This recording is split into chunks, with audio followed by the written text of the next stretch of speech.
Tere! Mina olen Merili Olli ja näitan põllumassiivi muudatuste ning e-põlluraamatu põldude ja alade joonistamise täiendusi. Lisaks ka mõned soovitused, mida võiks põldude joonistamisel silmas pidada.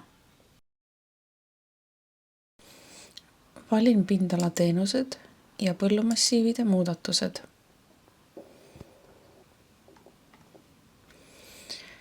Põllumassiivi ja maastiku elemendi piiri muutmiseks ettepaneku tegemine on sama nagu varasemalt. Uue võimalusena on foto tegemine põllumassiivi piiri muudatuse ettepaneku kohta, kasutades selleks IVA äppi. Mul on siin tehtud üks põllumassiivi piiri ettepanek, mille esitasin. Kui te selle olete siin ära teinud, lähete IVA äppi ja saate ise põllumassiivil foto teha. Selleks ei pea PRIA-poolset fotoülesannet ootama. IVA äppi saab autenditult sisse logida ja ilma fotoülesandeta pildi saata. Foto saatke ise sellistel juhtudel, kui olete põllusest mõne objekti eemaldanud. Kui on ettepanek põllumassiivid liita või jagada, siis fotot tegema ei pea. Kui on näiteks suuremal maa-alal võsa maha võetud, siis saadame fotoülesande ise ja sel juhul on fotoülesandes märgitud kohad, kust soovime pilte saada. Hea on, kui saadate ettepaneku ja foto samal päeval. Siis on kõige lihtsam neid menetlejal kokku viia. Ja veel meeldetuletuseks. Põllumassiivide ettepanekut esitada varakult. Taotlemise ajaks oleks õige piiriga põllumassiiv ja siis on ka põldude piiride joonistamine lihtsam. Et klientidel oleks nüüd kevadel lihtsam pindalatoetuse taotlemisega alustada, siis nagu eelmisel aastal, nii ka sel aastal kopeerisime ise klientide põllud ja alad eelmise hooaja tabelist uude alanud 2026. hooaega. Tegime seda sel aastal 20. märtsil ja ainult nendel klientidel, kes polnud selleks ajaks hooaega 26, ühtegi põldu või pärandniidu ala ise lisanud. Erinevus sel aastal on see, et kopeerisime ainult need põllud ja alad, mis olid sellel kliendil 2025. aastal pindalatoetuse taotlusel. See tähendab, et need põllud või alad on hooajas 2025 staatusega esitatud taotlusel. Ja kui te lähete e-põlluraamatusse, siis näidatakse selle kohta ka infoteadet nii põldude kui alade kohta. Kui olite hooaega 25 ise lisanud põlde või alasid ja need polnud teie eelmise aasta taotlusel, saate ise need hooaega 26 juurde kopeerida. Ja vaadake hoolikalt üle, et kõik vajalikud põllud ja alad hooajas 26 olemas oleks. Sest siis jõuavad need ka siit pindalatoetuste taotlusele, kui selle esitamist alustate. Põldude masskopeerimisel põldude piirid korrigeeriti põllumassiivi piiriga, juhul kui põld läks üle põllumassiivi piiri. Kui seda tehti, siis on põldude tabeli kohal ka vastavalt sinine infoteade, kus on toodud põldude numbrid, mille piiri on siis korrigeeritud. Lisaks on ka põllu lisainfos selle kohta infoteade. Püsirohumaa mõiste muudatus. Seni muutus rohumaa püsirohumaaks 6. aastal, aga alates selle aasta 1. jaanuarist loetakse püsirohumaaks looduslike rohtaimede ja erinevate rohumaa kultuuridega põllud, kus heintaimede segu on kasvanud katkematult vähemalt 7 eelnevat aastat.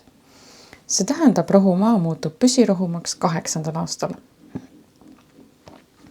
Täpsemalt selle kohta saate lugeda PRIA kodulehelt.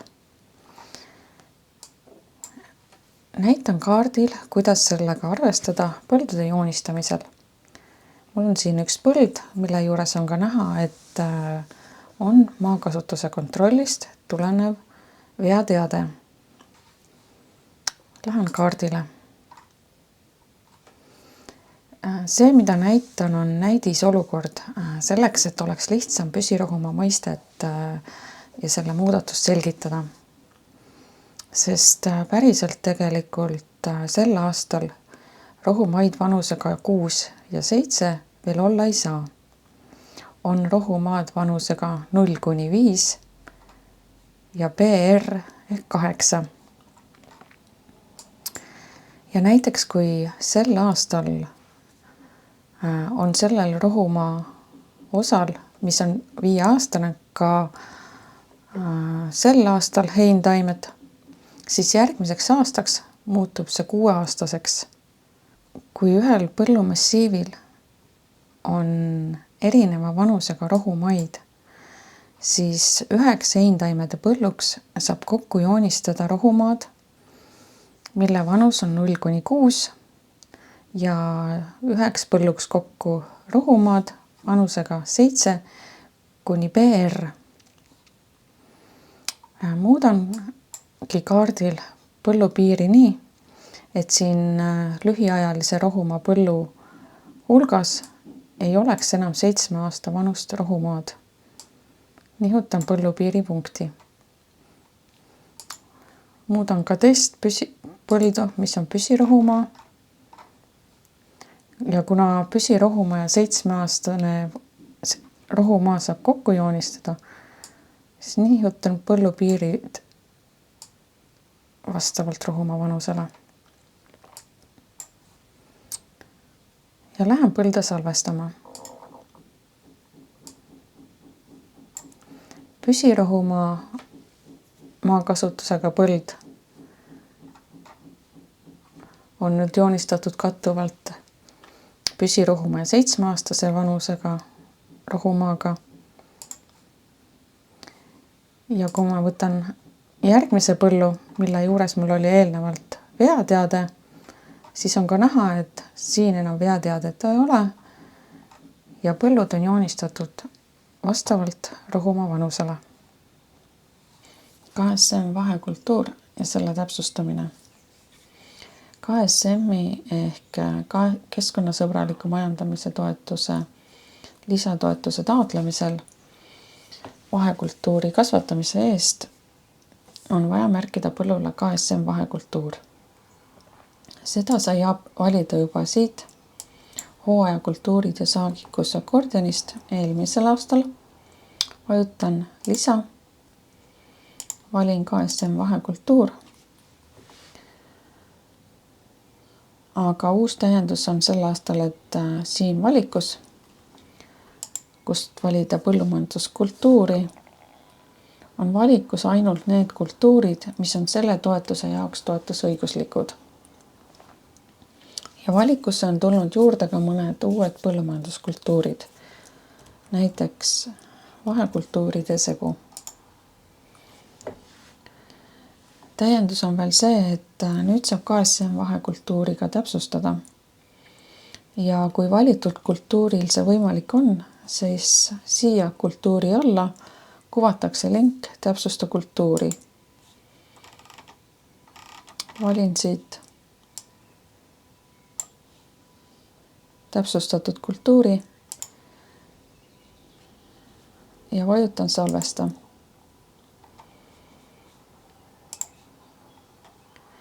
Valitud KSM vahekultuur ja täpsustatud vahekultuur või kultuurid näidatakse ka põllu juurde põhitabelisse. Ja kui siit on need valitud, siis on need olemas ka pindalatoetuse taotlusel põldude loetelus. Muud täiendused. Üks väiksem muudatus, aga mis lisab kasutusmugavust, on see, et kui maakasutuse valikus on ainult üks võimalik põllumajanduskultuur, siis lisatakse see nüüd automaatselt. Näiteks valin püsirohumaa, siin on võimalik ainult rohttaimed ja see lisati automaatselt.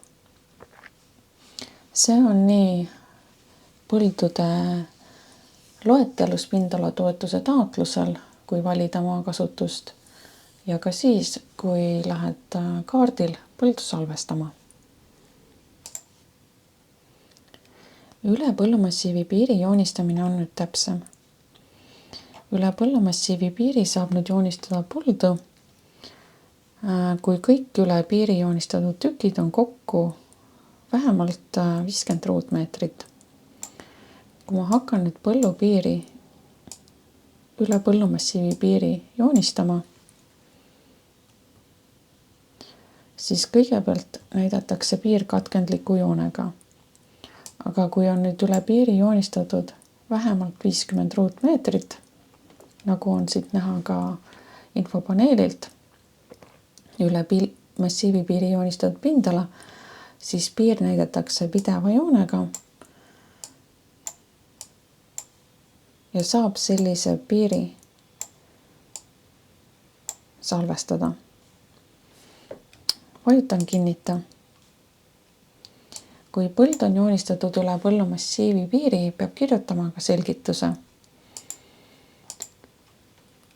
Selgitus kirjuta selline, mis aitab menetlejal olukorda paremini mõista ja teie soovidest või tehtud tegevustest aru saada. Neid selgitusi menetlejad tegelikult ka loevad. Ja selgitus nii on, ei ole selline, millest palju abi oleks.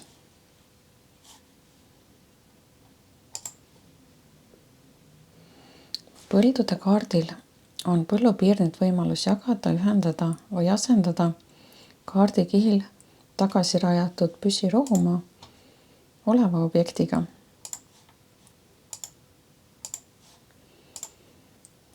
Vajutan asenda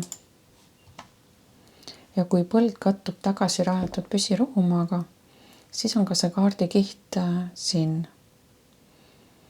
olemas ja saab valida, et näiteks põllupiir asendada tagasi rajatud püsirohumaa objektiga. Valisin kihi objekti ja vajutan lõpeta. Põllupiir ongi muudetud vastavalt nii, nagu on tagasi rajatud püsirohumaa. Niitude kaardi rakenduses on uus kaardikiht kasutatud puhkeaastad. Lülitan välja pealmised kihid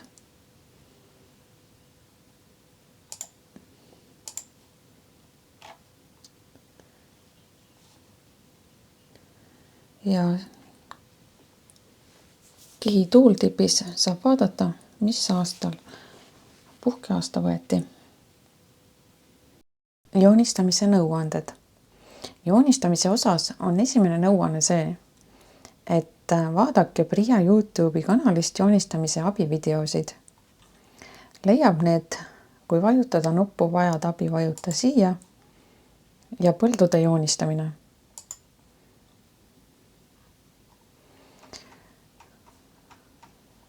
Siin on palju kasulikku infot ja saab alati asju uuesti üle vaadata ja meelde tuletada. Suurenda alusalani.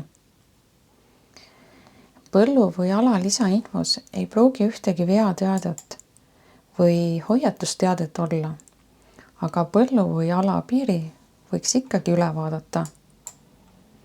Eelvaatekaardil on näha, et põldu kasutatakse tegelikult suuremalt, kui põllupiir on joonistatud. Ja ka põllumassiivi piir on tegelikult suurem. Lähen kaardile.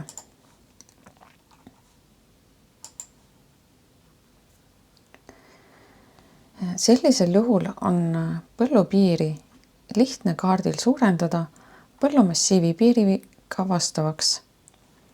Vajutan nuppu suurenda alusala piirini. Infopaneelil on nüüd näha, et põllumassiivi pindala ja põllupindala on võrdsed ja saan kinnitada põllupiiri. rohumaa vanuse kihiga joonistamine. Taotlejate jaoks on tekitanud raskusi põldude joonistamine, arvestades rohumaa vanuse kaardikihti. Näitan ühte võimalust, kuidas võiks põlde rohumaa vanusega vastavaks joonistada. Mul on siin 3 põldu, mis asuvad kõik ühel põllumassiivil. Lähen kaardile ja vaatan üle põllupiirid. Kõigepealt, et joonistada püsirohumaa põld vastavaks püsirohumaa vanuse kihiga, vajutan nuppu asenda, valin kihi, püsirohumaa ja vajutan lõpeta. Ja põllupiir ongi vastavalt püsirohumaale joonistatud. Järgmiseks vaatan üle ka 2 väiksemat põldu.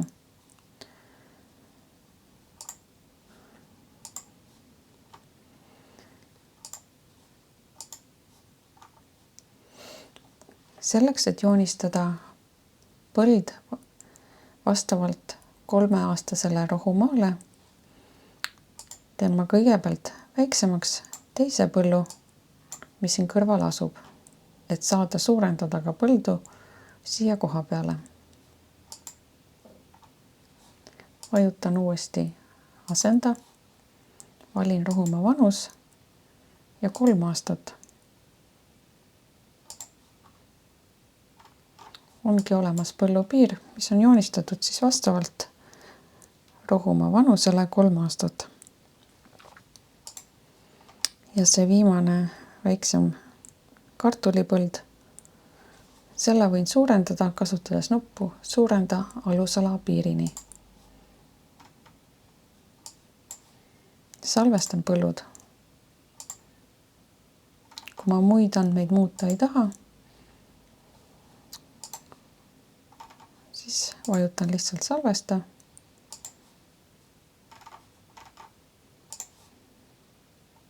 Ja sulgen kaardi.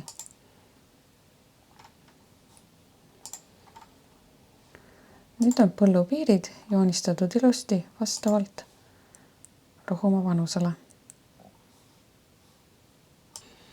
Põldude liitmine ja põllu jagamine. Kui on vaja teha 2 põllust 1 põld ehk põllud ühendada, siis saab abi videojuhendist. Põldude ühendamine. Siin on täpselt näidatud, kuidas seda teha saab. Praegu näitan põllu jagamist kaardile.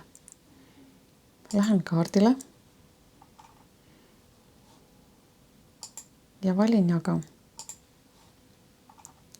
Siin on erinevad kihid, millega saab põldu jagada. Aga saab ka joonistada ise joone sinna, kus soovin põldu jagada. Esimese punkti teen põllust välja ja hakkan kaardil joont joonistama.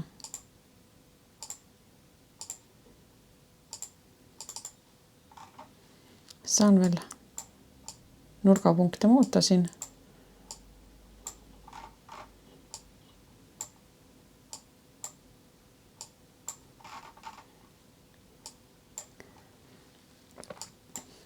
Nüüd on joonistatud joon, millega ma põllu jagan.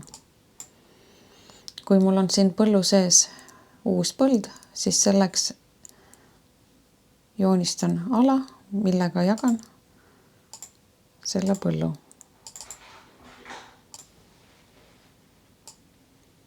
Siit on näha ka pindala, kui suurena lõige tehakse. Ja vajutan lõpeta. Nüüd ongi mul olemas 3 põldu. 1 põld, mis on teise põllu keskel ja põld, mille tegin joonega jagamisega. Topelttaotlemine. Kui vähemalt 2 taotlejat on oma põllu või ala kattuvalt joonistanud ja mõlemale on kas põld või ala taotlusel, siis näidatakse põllu või ala lisainfosse hoiatusteade. Kaardile minnes on näha teise kliendi põllu- või alapiir ja samuti teise taotleja nimi. Vajadusel saab põllu- või alapiiri muuta, et enam kattumist ei oleks. Ja meeldetuletuseks, toetuste taotlemiseks peab maakasutusõigus olema taotlemise aasta 15. juuni seisuga. Võta tegevus tagasi. Kui põllupiiri muutmisel läheb midagi valesti, siis saab kasutada nuppu Võta tegevus tagasi. Tagasi saab võtta 10 viimati tehtud tegevust. Kõiki neid muudatusi, mida e-põlluraamatus kaardil põldude piiridega tegin, saab teha ka pindalatoetuse taotlusel, kui sealt kaardile minna. Ja lõpetuseks veel 2 soovitust. Kontrollige hoolikalt üle, et e-põlluraamatus ja taotlusel oleksid kõik vajalikud põllud ja alad olemas ning vaadake põllu- ja alapiirid üle ka juhul, kui veateateid ei ole. Julget kasutamist!